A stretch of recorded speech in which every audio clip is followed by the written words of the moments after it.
Data wera dukunda uri mu ijuru ushimirwe ko watugiriye imbabazi nyinshi ukatubeshaho ukaduha kurama kugeza muri uyu mwanya izina ryawe rihimbazwe.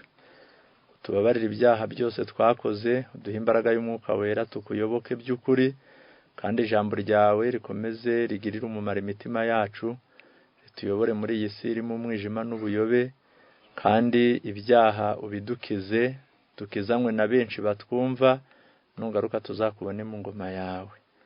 Nuko ibyo ubona bikwiriye ubiduhe tubisabye mu izina rya Yesu amen.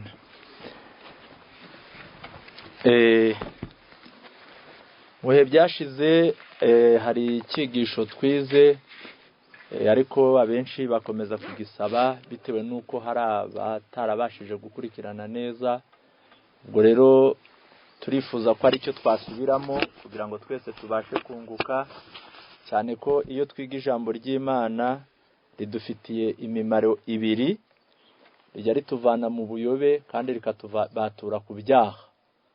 Ritubatura ku byaha kuko riduha kumenya ububi bwabyo, kandi rikatubatura mu buyobe rikatwereka inzira y'ukuri tukamenya gutandukanya ukuri n'ibinyoma. Rero ijambo tugiye kwigira hamwe rifite umutwe w'amagambo tubwira ngo kwirinda kuyoboka ikinyoma cya mbere. Icyo nicyo cyigisho tugiye kwigira hamwe. Ikinyoma cya mbere cyabayeho mbere y'uko ibindi binyoma byose bibaho, yaba ibinyoma bisanzwe abantu babeshyana, yaba n'ibinyoma mu myizerere bigenda bikwirakwizwa abantu bakayoba bibwira yuko bari gusanga Imana ariko bakazabona barimbutse. Mbere y'uko ibindi binyoma byose bibaho, ikinyoma cya mbere cyabayeho cyanditswe mu gitabo cy'Itangiriro igice cya 3 umurongo wa 4, handitse ngo iyo nzoka ibwira umugore iti gupfa ntimuzapfa. Iri jambo inzoka yabwiye Eva ariko iritumwe na Satani, cyane ko inzoka yari intumwa ya Satani ikavuga mu mwanya we. Iri jambo rivuga ngo gupfa ntimuzapfa ni ikinyoma cyabaye gikwira kandi gifite ingaruka zitari nto, kandi ibigaragaza yuko ari ikinyoma nuko dupfa, turapfa, n'abatari bapfa bazi ko bazapfa, kandi n'abatari bapfa barapfushije. Ubwo rero ijambo inzoka yabwiye Eva, maze Eva akaryizera ndetse akaryizeza n'umugabo we, rigakomeza rikaba uruhererekane. Ijambo ry'Imana ritubwira yuko ari cyo kinyoma cyabanje. Rero no muri iki gihe cyacu kiracyakomeje, kandi impamvu zo kwiga bino bintu aho twerekeje ni mu basenga, ni abavuga ko bizera Bibiliya, kugira ngo kuri buri ngingo yose y'Imana yavuze tujye tuyizera kandi tuyigenderemo nk'uko Imana yabivuze, kugira ngo tutazacirwaho rino teka ryanditswe mu gitabo cya Hoseya mu gice cya 7 umurongo wa 13 hagira hati bazabona ishyano kuko bayembayembye nkababura, nibarimbuke kuko bangomeye, naho nifuzaga kubacungura barambeshyeye. Nta kintu kibi nko kubeshyera Imana. Niba no kubeshyera abantu ari bibi kandi bikaba bifite ingaruka, noneho kubeshyera Imana byo ni bibi kurutaho, kuko Imana ntigira guhinduka, ntigira n'igicucu cyo guhinduka. Ibyo yavuze aba ari uko bimeze. Ubwo rero ngo bazabona ishyano kuko bayembayembye nkababura, nibarimbuke kuko bangomeye. Uwo ni umugabane wa mbere w'ubuyobe bw'abantu, bajya bagomera Imana ikabashaka ikababura, ariko ngo naho yifuje kubacungura barayibeshyeye. Ubwo rero kubeshyera Imana ni bibi. Birakwiriye yuko icyo yavuze tukivuga gutyo kandi tukakizera dutyo. Ubwo aho twerekeje kandi aho icyigisho cyacu kiri bugane ni kubasenga, ni kubasoma Bibiliya, ni kubayoborwa nayo. Reka turebe kuri iyi ngingo uko byaba bimeze. Mu byanditswe byera dusanga yuko kera kose hagiye habaho imigabane ibiri mu isi. Abasenga Imana bakayoborwa n'amahame yayo, ariko hari n'abasengaga ibigirwamana by'abapagani. Abo basengaga ibigirwamana by'abapagani bararaguzaga, baraterekeraga, babaga bafite abapfumu, bakagira abo bita abashitsi. Ibyo byose byari imyizerere. Ni nayo mpamvu mu Bisirayeli bari barabujijwe yuko ibintu nk'ibyo batagomba kubigira. Bari barabibujijwe rwose. Nko mu gitabo cy'Abalewi igice cya 20, reka turebe nko ku murongo wa 6, abantu bubaha Imana bari barabujijwe kugira ibyo bintu. Haranditse ngo, kandi umuntu uhindukirira abashitsi n'abapfumu ngo asambanishe kubashikisha no kubaraguza, nzahoza igitsure cyanjye kuri uwo muntu mukure mu bwoko bwe. Abashitsi n'abapfumu n'abajya kubashikishaho cyangwa kuraguza aho bari, ijambo ry'Imana ritubwiye yuko Imana yagombaga guhoza igitsure kuri bo. Murumva yuko iyo bavuga kuraguza, ni abantu bagombaga kuba bafite ibibazo wenda by'uburwayi, cyangwa umutekano wabuze mu rugo, cyangwa bafite ibindi bintu bidasobanutse ariko bitabaguye neza. Noneho gukenera gusobanukirwa n'impamvu y'ibyo bintu, ubwo abo babaga bafite ikibazo, ariko hakaba hari n'abandi bantu bazwi bo bagomba kubazwa ibyo bintu, bakabazwa ibyo bintu. Batese izi ngorane zose dufite zaba ziterwa n'iki, kandi intsinzi yazo yabiyihe? Noneho abo babazwa ari bo bitwaga abapfumu, bakaba bagomba gusubiza, ariko nabo bafite ibindi bizera yuko ari byo bishobora gutanga igisubizo. Ibyo bagombaga kuba bizera ni imyuka y'abapfuye, kuko hari imyizerere mu bupagani bw'igihe cyose yuko abapfuye bashobora kuba bazi ibizaba, kandi bakagira ubushobozi bwo kuvugana nabo basize imusozi. Ni nabyo wenda reka dusome muri kino gitabo cy'abakurambere n'abahanuzi, kiradufasha gusobanukirwa. Ni ku ipaji ya 580 kuri iki cy'ikinyarwanda, mureke mwumve. Paji ya 580. Ubupfumu no gushikisha hafi ya byose byo mu gihe cya kera byari bishingiye ku myizerere yavugaga yuko kuvugana n'abapfuye bishoboka.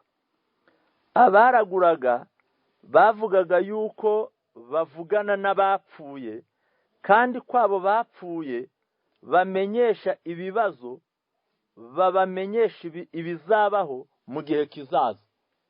Uvuga ngo abapfumu babwiraga abantu yuko abapfuye bajya bavugana nabo, maze abo bapfuye bakabwira abo bapfumu ibizaba mu gihe kizaza. Niyo mpamvu imyizerere yabaga iriho yari yo kujya kubwira abapfumu kugira ngo bababarize abapfuye ibizababaho cyangwa ibirimo kubabaho. Haranditse ngo, uyu muco wo kuvugana n'abapfuye uvugwa mu buhanuzi bwa Yesaya muri aya magambo, kandi bibabwira ngo nibababwira ngo nimushake abashyitsi mubashikishe, mushake n'abapfumu banwigira bakongorera. Mbese abantu ntibari bakwiriye gushaka Imana yabo bakaba ariyo babaza? Mbese iby'abazima byabazwa abapfuye? Aho ni muri Yesaya igice cya 8 umurongo wa 19. Ubwo ni ukuvuga ngo kuko igipagani cyari kiriho cyabaga gihanye imbibi no kwizera kuzima kw'Abisirayeli, kiriya gipagani cyajyaga gisa naho gishaka kwigarurira Abisirayeli, nabo hakaba abakeneye kuraguza, ndetse bagakenera no kujya kubaza abapfumu kugira ngo bababwire ibibariho. Abapfumu nabo ntibagira ubushobozi bwo kumenya ibiri bubeho, ahubwo bakajya kubaza abapfuye. Noneho hano haranditse ngo iyi myizerere yo kuvugana n'abapfuye yari urufatiro rwo kuramya ibigirwamana kwakorwaga n'abapagani. Ibigirwamana by'abapagani byizerwaga ko ari imyuka y'abantu bapfuye, ari intwari yabaga yarahindutse. Mwumva uko abapagani bizeraga yuko iyo umuntu yagize ibikorwa by'ubutwari bw'indashyikirwa, hari abantu bagiye babaho mu bihe byose ndetse no muri iki gihe barahari, ariko ubwo turavuga ab'ibihe bya kera, iyo umuntu yabaga yarakoze ikintu cy'igitangaza agakora ikintu gikomeye cyane aniye abandi, ngo abapagani bizeraga ko iyo yabaga amaze gupfa yarahindurwaga ntakomeze kuba intwari y'umuntu, ahubwo akaba imana. Noneho ibigirwamana bakabyubaka babyitiriye ya mazina y'abantu b'intwari bapfuye. Noneho abapfumu bakaba babonye ikiraka cyangwa babonye akazi ko kujya bahuza abantu bafite ibibazo n'abapfuye b'intwari ngo nibo bari bubasubize. Bityo idini y'abapagani yari yo gusenga abapfuye. Ibi ni ukuri kuboneka mu byanditswe. Ubwo ibi tubisomye nko muri kino gitabo cyo kubara igice cya 25 uhereye ku murongo wa mbere, buriya ngo hariya igihe bajyaga gusenga ibigirwamana, haranditse ngo Abisirayeli bagumisha itimu, abantu batangira gusambana n'abamowabukazi kuko babararikaga ngo baze mu itamba ry'ibitambo by'imana zabo, abantu bagatonora bakikubita hasi imbere y'imana zabo. Abisirayeli bifatanya na Bali y'i Pewori bikongereza uburakari bw'Uwiteka. Ibari y'i Pewori igihe Dawidi yabiganuraga muri Zaburi y'106 ndetse kuri uriya murongo wa 28 yavuze yuko abo basenze ibigirwamana b'Abisirayeli ngo bari basenze imyuka y'abapfuye. Zaburi 106 umurongo wa 28 haranditse ngo kandi bifatanya na Bali Pewori barya intonorano ibitariho cyangwa abazimu. Ubwo ni ukuvuga ngo baterekereye abazimu, nibyo byitwa intonorano, ziriya nyama babaga baterekereje kandi bakaziterekereza abazimu cyangwa se ibitariho nk'uko Bibiliya bivuze. Izo nyama kuzirya nibyo byitwaga kurya intonorano. Noneho bavandimwe, tubonye yuko kera ariko byari bimeze. Muribuka yuko Abisirayeli igihe Sawuli yajyaga ku ngoma yaciye iteka yuko abapfumu bose bicwa, ariko ngo ahantu bita Endori haza gusigara umushitsikazi umwe. Nuko igihe Sawuli yari yarakoze ibyangwa n'Uwiteka agatandukana n'Imana, akabura ibisubizo biyiturukaho, haba ibinyura kuri Urimu cyangwa ibinyura ku bahanuzi, aracanganyikirwa ngo yibuka yuko yajya gushikisha kugira ngo umupfumu amubwire ibizaba. Noneho Sawuli igihe yageragayo ngo wa mushitsikazi yaravuze ati rero ntabwo wanzanira ibi bintu, kuko Sawuli yagambiriye kuzica kandi yarabikoze abapfumu bose n'abashitsi, ngewe rero ntabwo ibingibi nabikora. Undi aramuhendahenda kandi amwemeza ko nta kibazo, ngo arashika. Ngo Sawuli amubajije ati se ubonye iki? Undi ati mbonye Imana izamuka ariko iri mu ishusho ya Samweli. Nuko ngo uwo nguwo wari uzamutse mu ishusho ya Samweli ngo abwira Sawuli ngo kubera ko nkubaganira. Nuko ngo anamubwira bya bindi bihwanye n'ibyo Samweli yamubwiraga akiri muzima, byo kuvuga yuko ubwo yaretse Imana ashobora kuzacirwaho iteka bitewe no kureka Imana.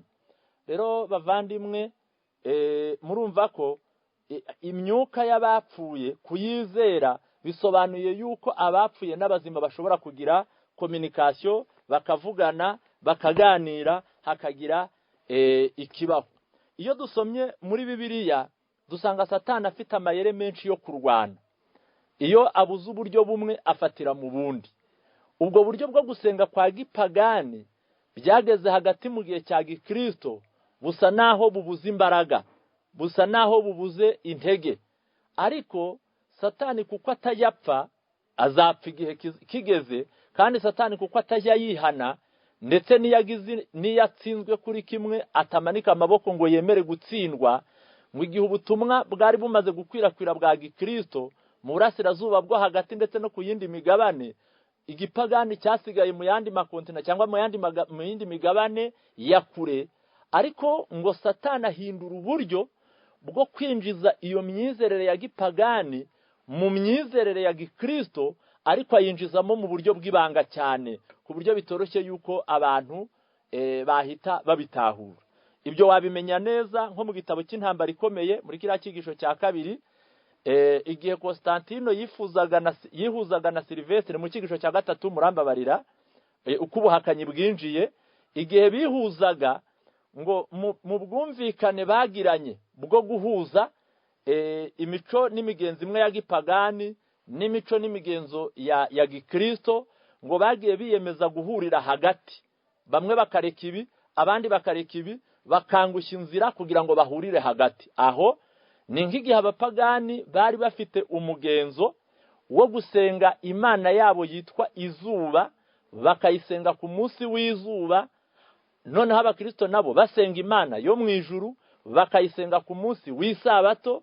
Noneho kugira ngo bahuze, basezerana ko abapagani bareka imana yabo zuba bagasenga imana yo mu ijuru, ariko n'abakristo bakareka umunsi wabo isabato bakemera umunsi w'icyumweru, noneho imana y'abakristo igasengwa ku munsi w'abapagani. Urumva yuko aho bari bafashe hagati ngo bumvikane.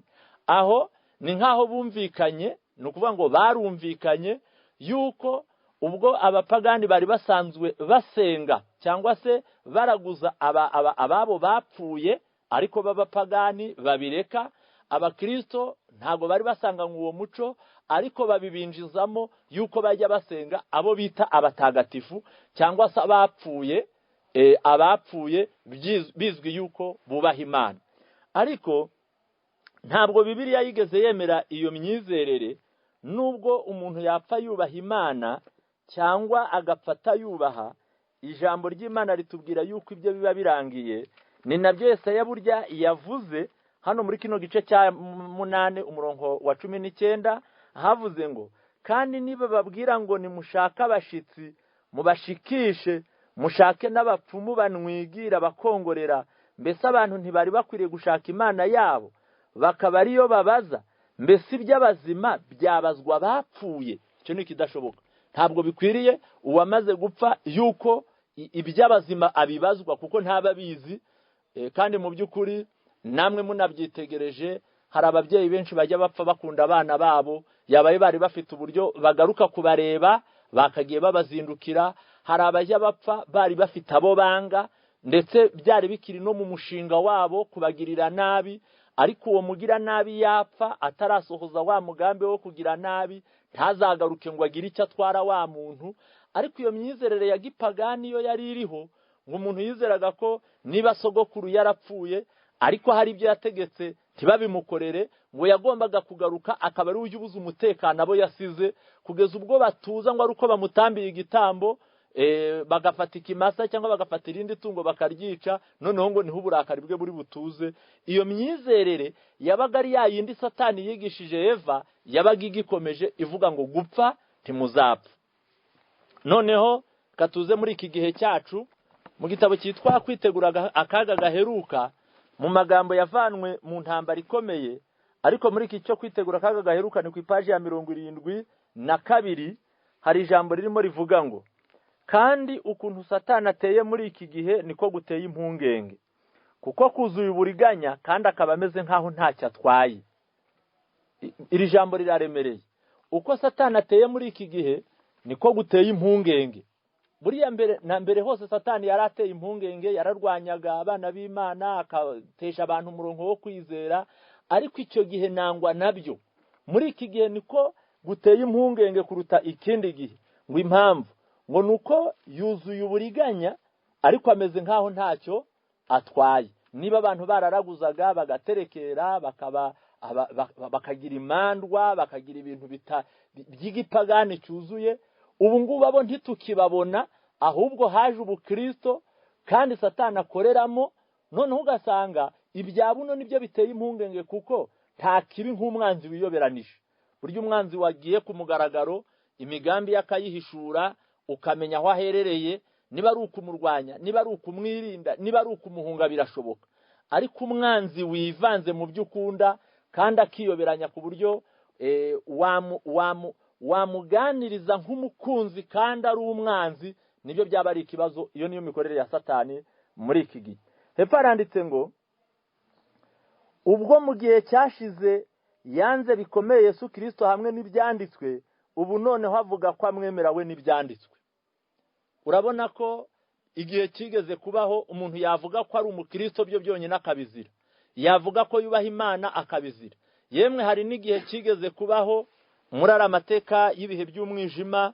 Usomye nko muri kino gitabo cy'intambara ikomeye ku ipaje ngira ngo ni 170 mu cyigisho kivuga ngo mu Buholandi no muri Scandinavia, njya nsoma mwaya magambo nkumva aremereye, mwumve uko byari bimeze. Hano dusomye ngo haranditse ngo ni paje ya 174, nta handi hantu inyigisho z'ubugorozi zakiriwe neza kuruta mu Buholandi. Mu bihugu bike cyane niho abayoboke babo bahuye n'itotezwa rikomeye cyane. Umwami Karoli wa gatanu yari yarabuzanyije ubugorozi mu Budage, kandi yumvaga agomba gutwika abantu bose babuyobotse, ariko ibikomangoma birahaguruka bibera inkomyi ikiryo terabwoba yategekeshaga. Ingoma ye yari ifite ububasha bukomeye mu Buholandi, bityo atanga amategeko yikurikiranije yo gutoteza abagorozi. Amagambo aya ndi gusoma icyo twerekejeho ni ukutwereka ko hari igihe kigeze kubaho Satani arwanya Bibiliya, ayirwanya. Ariko ngo muri iki gihe ngo avuga ngo mu gihe cyashize yarwanije Bibiliya hamwe n'abayisoma, ubuho noneho asigaye avuga yuko ayemera, akemera na Kristo, kandi mu by'ukuri sugira ngo yihane, ntabwo ari ukugira ngo akizwe, ntabwo ari uko yabaye convaincu yuko Bibiliya ari ukuri, ahubwo n'uburiganya n'uburyo bwo kurwana. Muri icyo gihe cyako karengane, gusoma Bibiliya, gutega amatwi abayisoma cyangwa kubwiriza ibyayo ndetse no kuvuga ibiyerekeye byari ukwihamagarira igihano cyo kwicwa utwitswe. Gusengera Imana mu rwiherero, kudapfukamira ishusho cyangwa kuririmba zaburi nabyo byahanishwaga urupfu. Murumva yuko ari igihe kigeze kubaho ari ibibazo. Ariko muri iki gihe murebe ibintu uko bikomeye. Abantu bashobora gutegura umunsi mukuru wo kunywa no gusinda no gusambana, bakawutangiza amasengesho, bagahamagara umuntu bati rwose ngwino uturirimbire, bagashaka korale, yarangiza iyo korale ikaririmba, umubwiriza akabwiriza, inzoga bakazinywa, gusinda kukabaho, hakaba n'abarwana, abandi bakazana ababyinnyi, ibyo bintu bakabivanga, ngo ariko dushaka yuko ibintu byacu tubitangiza amasengesho.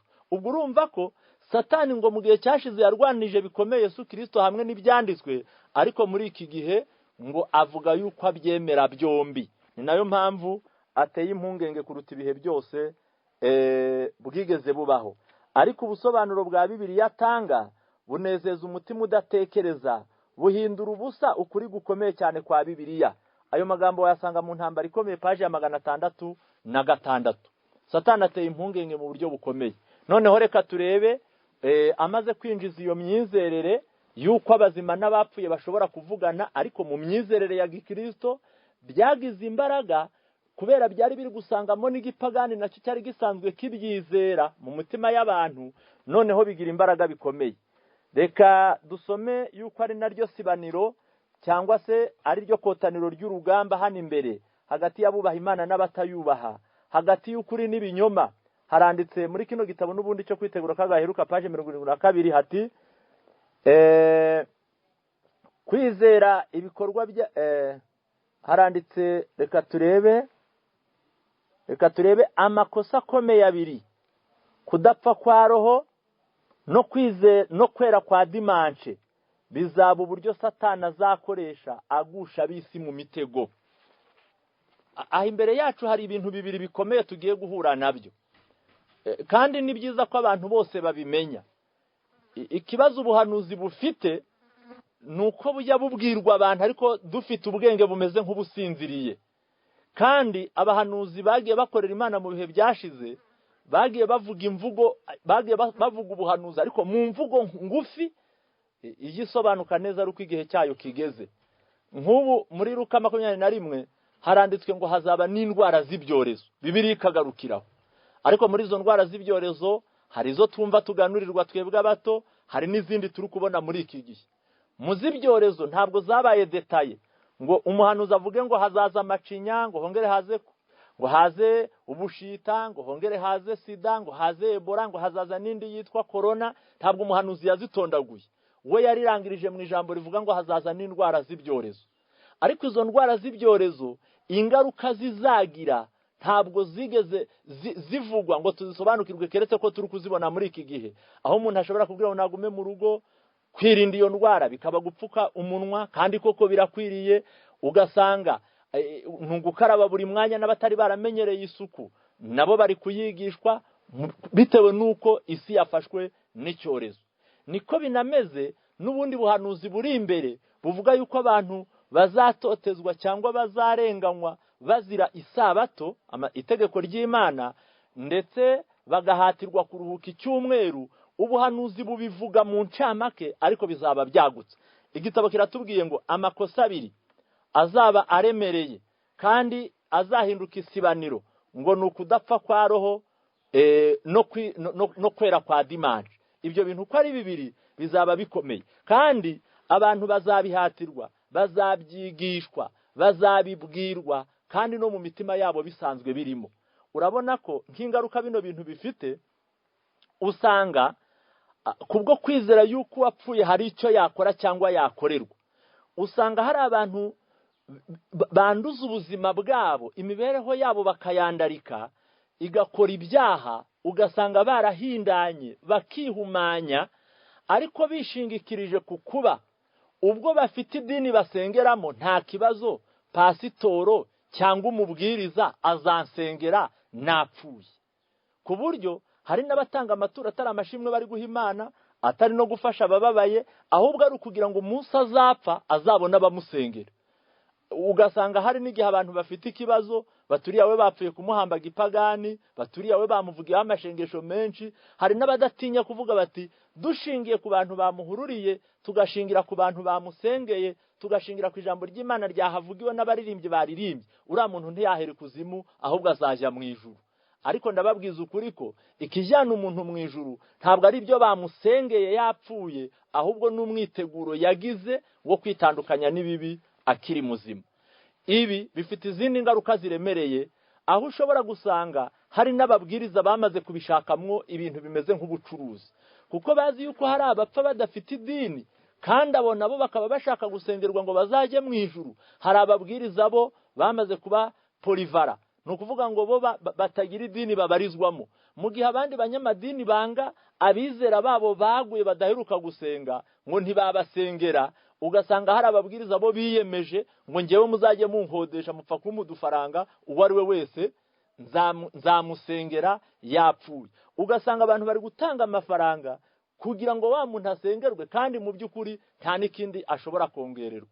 Urasanga gutinya abapfuye cyangwa se abasinziriye. Hari igihe umuntu atura muri quartier y'abajura, ugatura muri quartier y'abicanyi, muri quartier y'amabandi, ukahatura ukamenya kwametiriza, ukamenya uko ubana nabo, ariko waguha ikibanza hafi y'irimbi wagira ubwoba, kandi aburi gutinya nibo badatera amahane. Ibyo byose ni imyizerere yaba iya gipagani yahuye n'iya gikristo, bicanganyikisha abantu. Ibyo nanone bifite izindi ngaruka, aho ushobora gusanga umuntu yararenganya ari muzima, akaba muzima agakena, yarwara akabura amuvuza, yajya mu bitaro akabura ayo kwishyura, kugeza ubwo azapfa atarigeze aba mu nzu nziza, ariko umunsi yapfuye utaramusuye ari muzima agahurura, utaragize icyo atanga akagitanga, bari kugura ibidafite umumaro wenda, cyangwa se wenda bibwira ko biwufite, ariko hari icyari gifite umumaro urenze ibyo ngibyo. Ibyo byose ijambo ry'Imana ritubwira yuko twebwe abubaha Imana kandi tukamenya ibyanditswe byera, dukwiriye kugendera kuri handitswe ngo. Reka dusome mu gitabo cy'Uwifuzwa, ipaji ya 500, ndetse ni 500 mu Wifuzwa ibihe byose, ni ipaje ya 524. Reka twumve aya magambo. Haranditse ngo mu gihe cya Kristo aho bashyinguraga abapfu hakorerwaga amasengesho y'imigenzo, kandi hatangirwaga amafaranga atabarika kugira ngo harimbishwe. Mu maso y'Imana icyo gikorwa cyari ugusenga ibigirwamana. Mu guha abapfa icyubahiro kirenze urugero, abantu berekanaga ko badakunze Imana n'umutima wabo wose, maze ngo bakunde bagenzi babo nk'uko bikunda. Uko gusenga ibigirwamana kw'icyo gihe no muri iki gihe cyacu kwabaye igikwira. Benshi berengagiza imfubyi n'abapfakazi, bakirengagiza abarwayi n'abatindi nyakujya. Mu gihe bubaka ibituro by'abapfuye bihenze cyane, batanga amafaranga menshi bakora batyo, bagatanga igihe cyabo ndetse n'imbaraga zabo mu gihe birengagiza abakiri bazima ntibabakorere ibihwanye n'inshingano Kristo yabasobanuriye. Ubwo murumva ko cyaba ari ikibazo, umuntu agapfa ari umugabo hagasigara imfubyi, abana batoya 6 na nyina w'umupfakazi udafite icyo afite, ugasanga abantu ibyo bari guteranya bashaka kubirangirizaho, kandi wa muntu asigaranye umutwaro uremereye wo kurera abana. Nibyiki gitabo kivuze. Noneho mu byerekeranye n'intambara y'ibyo kwizera, abantu benshi ngo bazahura n'iki kibazo gikomeye kimwe dusomye muri kiriya gitabo cyo kwitegura akaga gaheruka. Ariko ubu buyobe uko buzaba bumeze bwanditswe muri iki gitabo cy'inyandiko z'ibanze mu cyigisho kivuga ngo imyuka, paji ya 262 haranditswe ngo neretswe ubushukanyi bw'imyuka yumvikanisha urusaku. Nabonye ko Satani afite ubushobozi bwo kutunyuza imbere yacu amashusho agaragara nk'ababyeyi bacu n'inshuti zacu basinziririye muri Yesu. Azerekana ko abo bapfuye bariho mu by'ukuri, kandi bazavuga nk'uko bavugaga bakiri ku isi, ijwi ari rya rindi, kandi bakoresha amagambo bari bamenyereye kuvuga. Isi izashukwa muri ubwo buryo, ifatwe mu mitego y'umwanzi ukomeye w'imitima kugira ngo bizere ubwo bushukanyi. Ubuhanuzi buvuga yuko mu gihe cy'akarengane n'igihe cy'intambara yo kwezwa kwa dimanche ngo hazajya biherekezwa n'ibitangaza, ngo ndetse n'umuriro uzamanuka uve mu ijuru, ngo ndetse Satani azakora n'ibitangaza byo kuza mu ishusho y'abacu bapfuye, baje guhamya yuko dimanche ariyo yera nawe isabato ikaba yarakuweho. Niyo mpamvu ibyanditswe bitubwira yuko kwizera kwacu kudakwiriye kuba gushingiye ku bitangaza, ahubwo gukwiriye kuba gushingiye kuri handitswe ngo abazamenya ibyanditswe byera nibo bazakira buriya bushukanyi bukomeye buzaza hano imbere yacu. Ariko abafite kwizera gushingiye ku bitangaza, Satani azabikora kandi byinshi. Hepfo haranditse ngo nagize urujijo nuko mbaza marayika wari umperekeje uwo ari we. Aransubiza ati ni Satani, niwe uriyobora. Reka dukomeze hano kuri iyi paji yo hakuno. Aravuze ngo neretswe ko abera bakwiriye kugira ubumenyi bushyitse bw'ukuri kw'iki gihe, uko bazasabwa guhamisha ibyanditswe, kuko imyuka y'abadayimoni izabonekera yigamba ko ari ababyeyi babo n'inshuti zabo. Hano imbere yacu inshuti yawe, umubwiriza wakundaga, warengeraga amategeko y'Imana n'ukuri kwayo, ariko akaba yarasinziriye, ngo kugira ngo Satani ayobye abantu, azaza mu ishusho ya wa mubwiriza aguhamirize yuko yari yaragiye mu ijuru, kandi ko ijuru ari ryo rimutumye kugaruka, kukubwira yuko isabato yavuyeho icyumweru ari cyo cyimitswe. Inyandiko iratubwiye ngo kuko imyuka y'abadayimoni izababonekera yigamba ko ari ababyeyi babo n'inshuti zabo, bazabereka inyigisho zitandukanye n'ibyanditswe. Bazakora ibishoboka byose kugira ngo babireherezeho, kandi bazakora ibitangaza kugira ngo bashyigikire amagambo yabo. Abana b'Imana bagomba kwitegura kurwanya iyo myuka bakoresheje ibyanditswe byera bivuga ko abapfuye ntacyo bazi, kandi ko iyo myuka atari iyindi ahubwo ari iy'abadayimoni. Ubwo biradusaba kumenya rero iyi ngingo, abapfuye uko baba bameze. Tugomba gusuzumana ubwitonzi urufatiro rw'ibyiringiro byacu, kuko tuzabisobanuza ibyanditswe.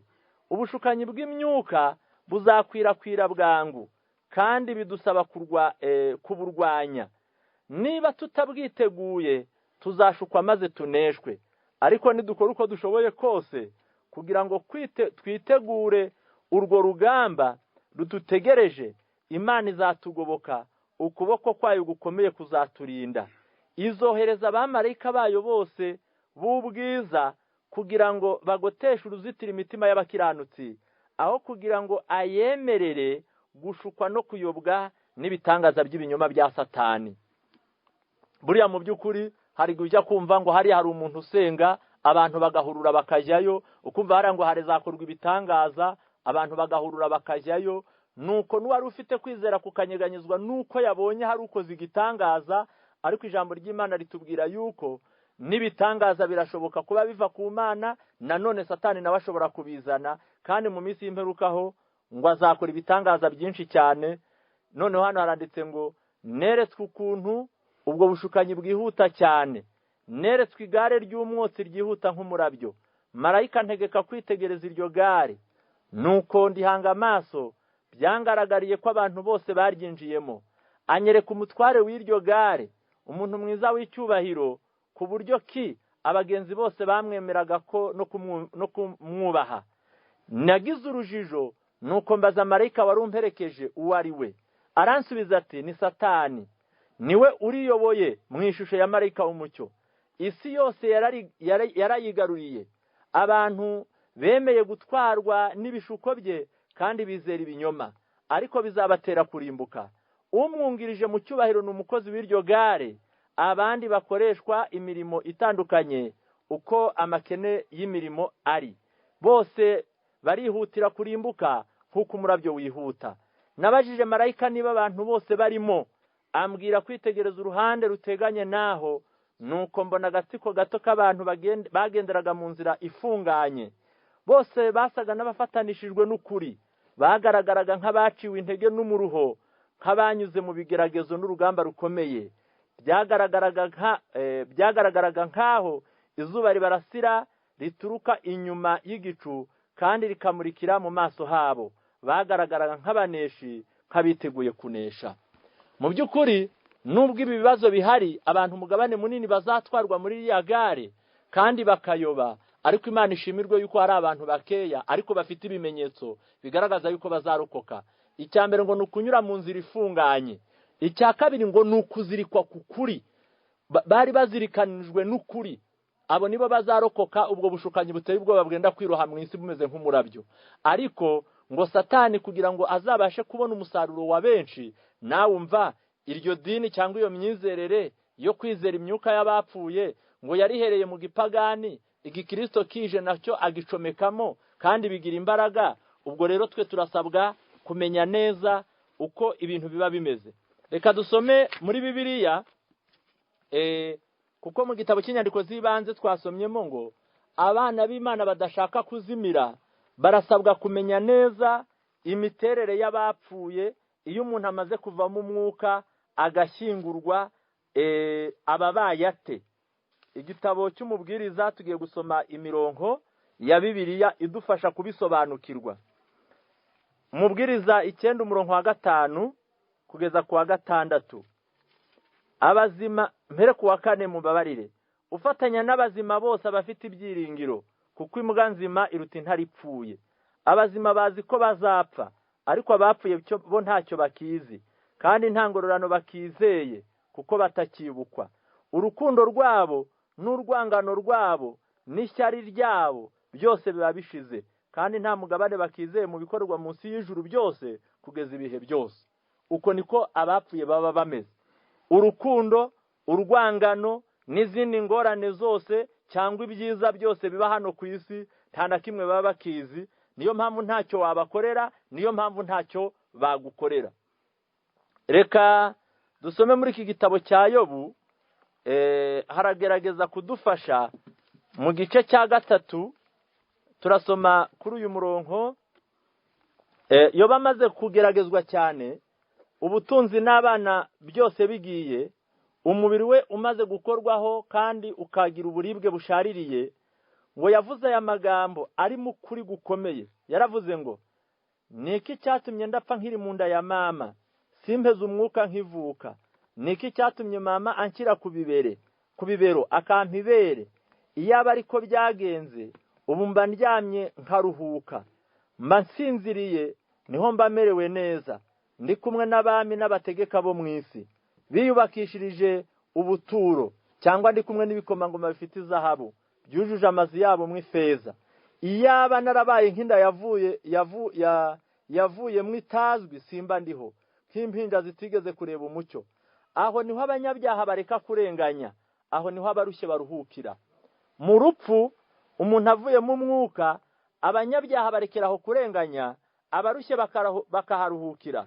Aho niho imbohe zose zibonera amahoro, ntabwo ziba zikiyumvira ijwi ry'urenganya.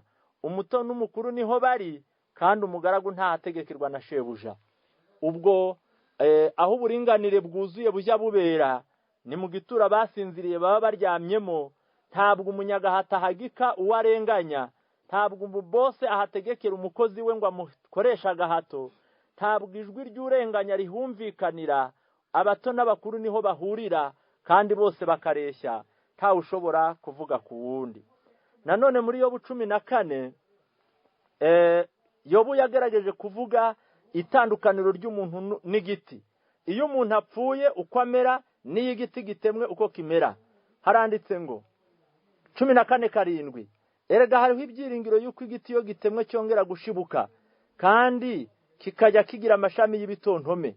Nubwo umuzi wacyo usazira mu butaka, n'igishyitsi cyacyo kigahera mu mukungugu, iyo cyumvise amazi cyongera gushibuka, kigatoha nk'igiti kikiri gito.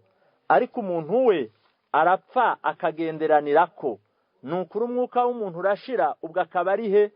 Uko amazi yo mu nyanja yuzuruka, n'umugezi uko ugabanuka ugakama, niko umuntu aryama ubutabyuka.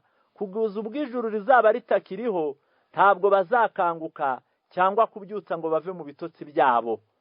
Ubwo ni ukuvuga ngo igihe Yesu azavuga ngo birarangiye, ijuru rikazingwa nk'urupapuro, isi nayo ikayengeshwa no gushya cyane. Ibyanditswe biravuze ngo nibwo abapfuye bazazuka, nuko abakiranutsi babona ubugingo, abanyabyaha bakorwe n'isoni by'iteka ryose. Ariko hagati igihe icyo kitaragera, ntawategereza yuko hari icyo uwavuye mu mubiri yamumarira. Reka dusome kuri uriya murongo wo hepfo. Umutsinda buheriheri, ubwo bari kwerekana uburyo umunyabyaha apfa, akagenderanirako, uhindura mu maso h'ukundi ukamwohera. Abahungu be bagira ikuzo ntabimenye, bacishwa bugufi ntamenye agakuru kabo. Ubwo ni ukuvuga ngo hari igihe kigera umuntu agapfa asize abana mu bukene bwinshi, abana bakaziyuburura, ubwari ubukene bukahinduka ubukungu, ariko se wapfuye ari abakene ntazamenya agakuru. Hari n'upfa ari umukira basigiye byinshi, bakazabya bakabipfusha ubusa, bagera mu gisuzuguriro ise ntazabimenye. Uko niko abapfuye baba bameze. Ntabwo wababaza iby'abazima, nta n'icyo bakumarira kandi nta n'icyo bakungura. Reka dusome muri kino gitabo cya Yesaya 38, twumve iri jambo uko rivuga. Yesaya 38, naho hari umurongo uvuga abasinziriye uko baba bameze. Ngo ni byiza kwibi tubimenya, ngo bitewe nuko kutabimenya bizatera benshi kujya mu rujijo. Haranditse umurongo wa 18 ngo kuko ikuzimu hatabasha kukogeza, n'urupfu rutabasha kuguhimbaza. Abamanuka bajya muri rwa rwobo ntibabasha kwiringira ukuri kwawe. Umuzima ni ukogeza nk'uko nkogeza uyu munsi, se w'abana azabigisha ukuri kwawe. Ariko hano aravuze ngo abamanuka bajya muri rwa rwobo ntibabasha kogeza Imana, ahubwo ngo ntibabasha kwiringira ukuri kw'Imana. Umuzima niwo wakogeza Imana. Noneho bavandimwe, reka muri iki gihe tugihumeka, buri wese ashaka Uwiteka akiri muzima. Reka kwishingikiriza ku myizerere ipfuye yo kuvuga ngo ubwo ukiranuka mu byo utanga mu idini ryawe, nuramuka upfuye bazakuvugiraho amasengesho menshi, ntacyo amaze. Namwe murabibona ko yaba indabyo abantu bashyira kumva, yaba amagambo ahavugirwa, yaba gushimagiza umuntu, ariko yamaze kuva mu mubiri, ndababwiza ukuri yuko ntacyo byamumarira igihe cyose yapfuye afite ibyaha. Usomye muri kino gitabo cya Zaburi 146, umurongo wa 3, haranditse ngo ntimukiringire abakomeye cyangwa umwana w'umuntu wese utabonerwamwo agakiza, umwuka w'umuvamo agasubira mu butaka bwe, uwo munsi imigambi ye igashira. Ubwo rero reka twishingikirize ku Uwiteka. Reka tuzirikane bino bintu. Wowe ku rwawe ruhande, wowe utwumva wemera Imana kandi ukemera Bibiliya yuko ari igitabo cyiza gishoboye kutuyobora kizatugeza mu bugingo, itegure igihe kikiriho. Reka gutekereza yuko ejo n'ejo bundi igihe urupfu ruzagutungura, pasitoro mwiza cyane cyangwa umubwiriza ukundwa umubwiriza ukundwa ngo niwe uzagusengera. Hari n'abajya batanga komande ukumva aravuze ati ngewe nimpfa runaka bari we muzanzanira, abari uzansengera, boshya hari ukwera yakongerera. Oya, tunganya ubuzima bwawe hakiri kare. Icya kabiri, ababwiriza nabo nibareke kubeshya abantu bababwira yuko bazabasengera umunsi bazaba bapfuye. Ntabwo bikwiriye kwanga guhumuriza abantu bapfushije ngo nuko wapfuye ataraheruka gutanga amaturo, ataraheruka gusenga. Ahubwo abazima bari bo tujya duhumuriza, naho uwasinziriye we ake kaba karangiye. Ikindi, zirikana yuko kwizera kwacu kudakwiriye kubakwa ku bitangaza, ahubwo gukwiriye kubakwa ku ijambo ry'Imana, kuko n'abayobotse Satani bakanamukorera ibitangaza bashobora kubikora. Ariko nta bayobotse Satani washobora kurengera ukuri, kuko Satani sebuja nawe atahagaze mu by'ukuri. Reka Imana idufashe, iduhe kwezwa, iduhe gukunda ukuri, iduhe kukugenderamo, kandi iduhe kukunambaho, tuzabone amaherezo meza yo kubona ubugingo buhoraho mu izina rya Yesu.